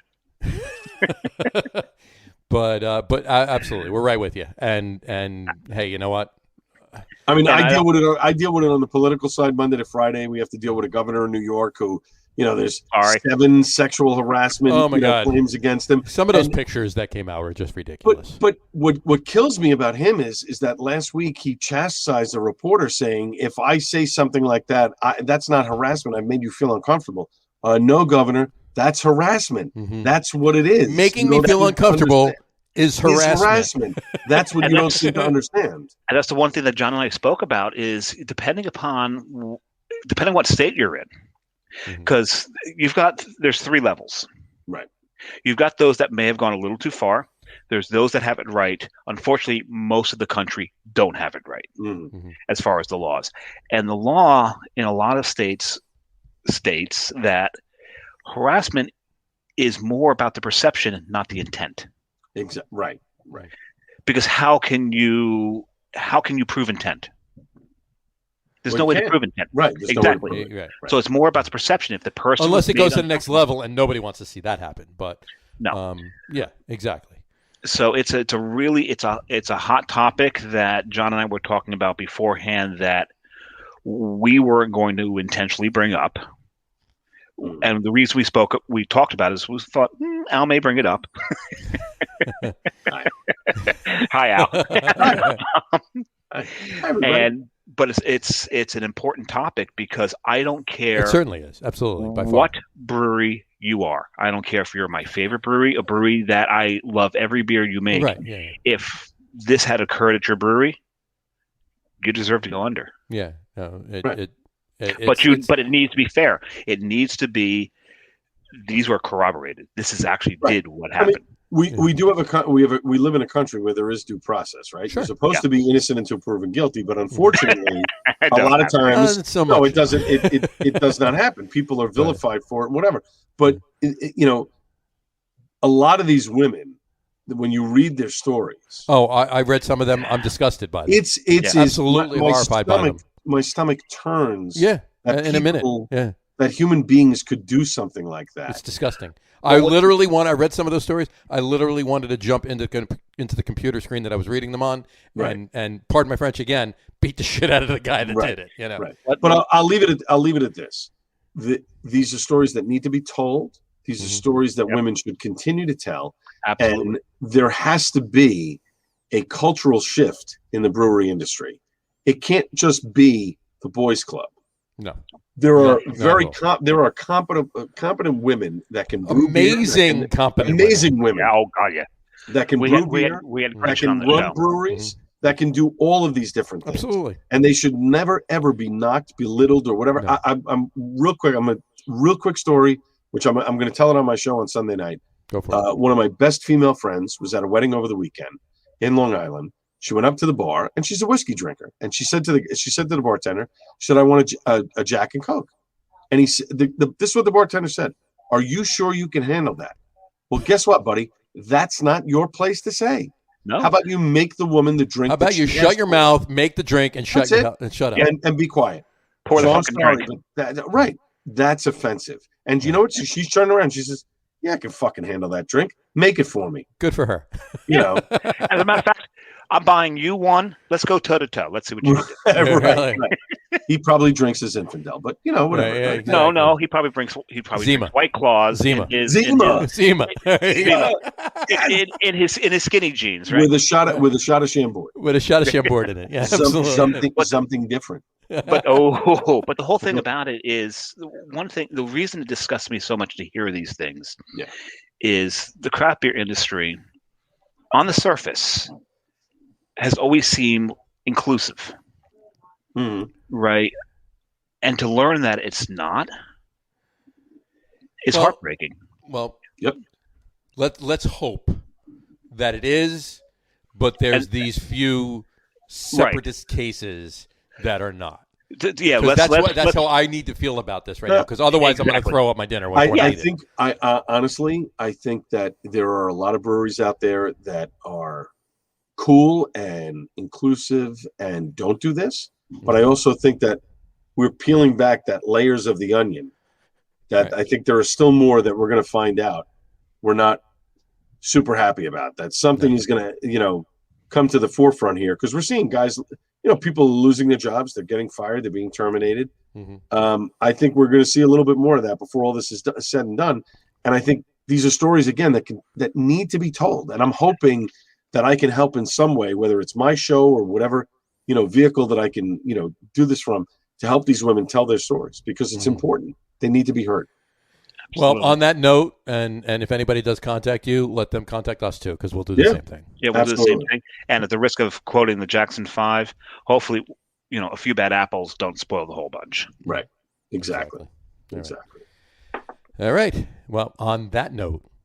Way to be a Debbie Downer. Right? No, this is. No, I'm kidding. These are important. No, it's important. It is. And I totally mean that too. If anybody contacts you or whatever, let them contact us too. We'll do the same thing. Absolutely. But on that note, we'll wrap up the show for today. John's got to eat. Well, yeah, dinner's done. I got a text. Kidding. Anyway, we want to thank everybody for watching, and for those of you listening to the audio podcast, thanks for listening. Don't forget to visit our website, www.lagerroom.com. That's LAGERROOM.com. And please remember, like us and follow us on all of our social media, Facebook, Twitter, Instagram, and our YouTube channel. All of them are at The Lager Room. Remember, we go live with the video podcast on both Facebook and YouTube every Tuesday night at 6:30. And for those of you that want to just listen to the audio podcast, you can do so on Apple Podcasts, Spotify, TuneIn, and Stitcher. And if you haven't done so already, please subscribe to one or more of those feeds, and you will never miss a show. Again, thanks for following along with us. Al, thank you for coming on. We really appreciate it. Please, absolutely. You're kidding me. It's an awesome show. Definitely. Enjoy the week. Enjoy the weekend. It's great weather right now. Get out there. It's a taste of summer. Drink a lot of beer. Drink responsibly.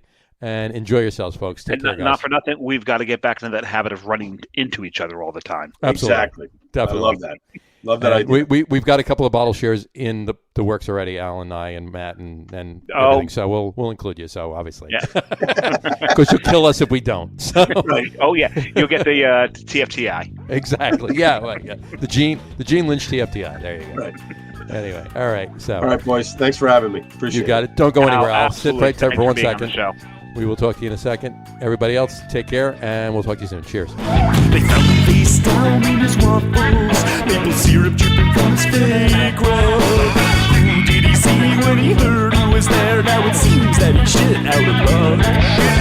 This little penny went to market. This little piggy stayed